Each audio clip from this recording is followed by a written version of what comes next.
Well, I think it's an interesting question just now, whether the British government does anything for ZANU or not. Look, we have clothes, food, everything is coming from those progressive organizations in Britain and in America and in Sweden and all over the world. This shoe, I never bought it. ZANU never bought it, never paid a penny out of it. This is, I think, from Sweden. If I didn't have it, how would I walk? Would I fight? I wouldn't fight. So the man who is fighting in Zimbabwe more than a Zimbabwean is the one who contributed to this shoe. I'm able to plan because I'm putting on a jacket and on a trousers. And who is giving me this? The people in Britain, the people in America. But what about the whites inside Rhodesia? Have you done anything to give them any confidence in ZANU or in their own futures come to that? You know, this is the problem which is really facing us at the moment. And we have always appealed to all our friends, all our allies who would like to see this armed struggle succeed, to really transmit the message to those people inside the country, whites. They must understand what we are fighting for and what we stand for.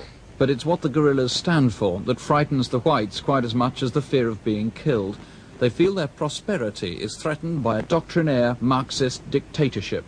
What would things be like in terms of ownership of cars, of all the other sophisticated bits of equipment that many Rhodesians, black and white, already do have? Or are they going to all be part of this collective enterprise?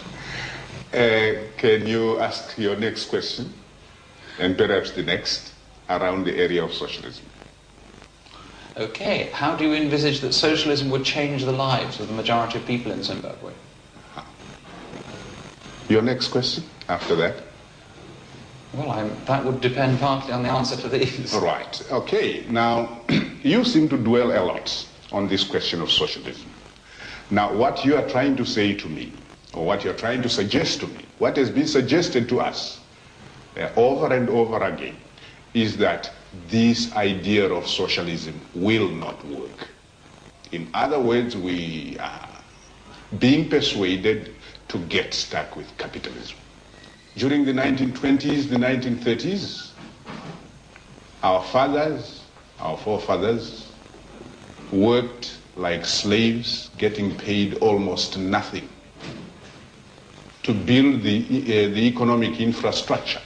Now, is it not common sense that when we fight to liberate the country and want to introduce a new system, we should look for a system which is different from capitalism? There is an expression in England, don't throw the baby out with the bathwater. And I wonder if you look around Europe or Africa, whether you really believe that it's the socialist countries that are more efficient and happier. I'm absolutely convinced that I would be happier in a socialist country. I have recently been to the United States, the show of capitalism there, the way it plays on your mind, even on television, when you ought to get more acquainted about the things that matter around the world.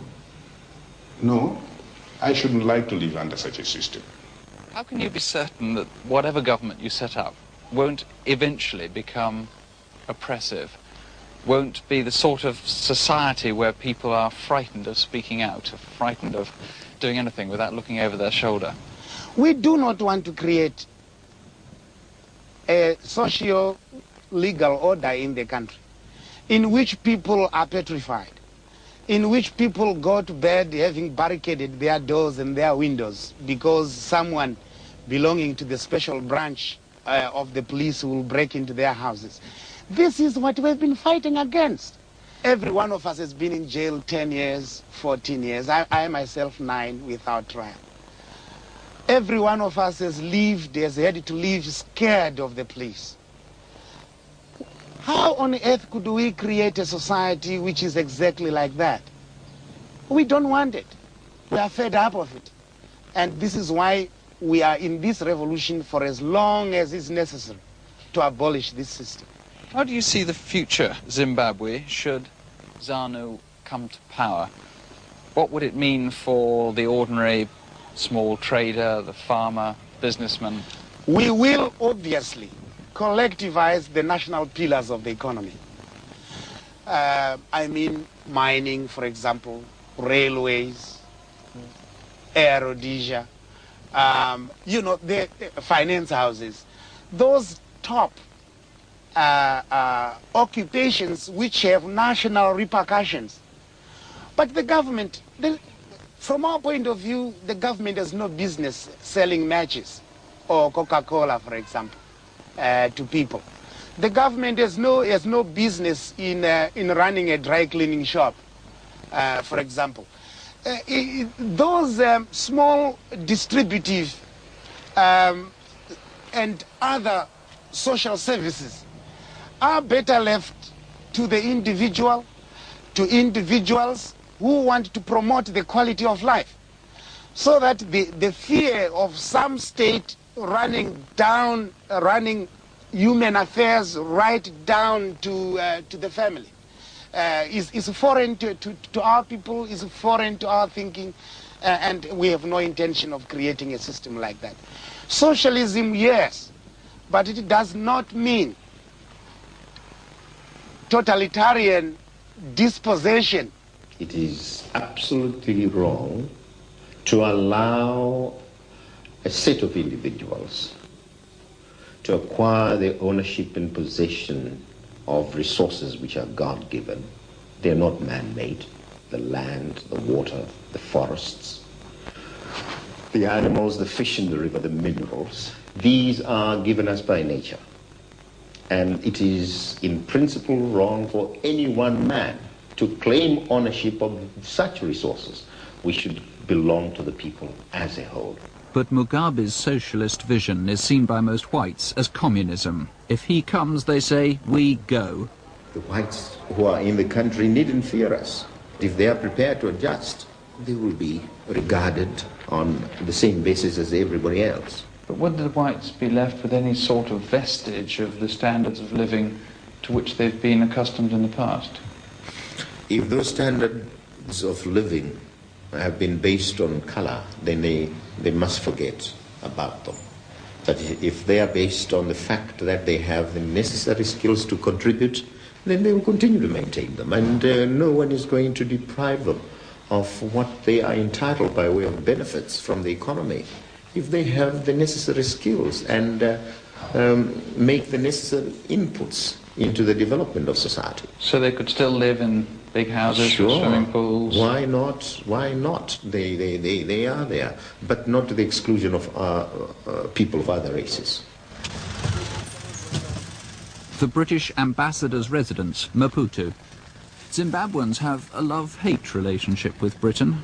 They were born British, educated in British ways, and feel betrayed by Britain. The communist world has provided more consistent friends. That's an irony that isn't lost on ZANU. For by fighting the Salisbury regime, they're in one sense fighting for Britain, fighting to put down a rebellion against the British Crown.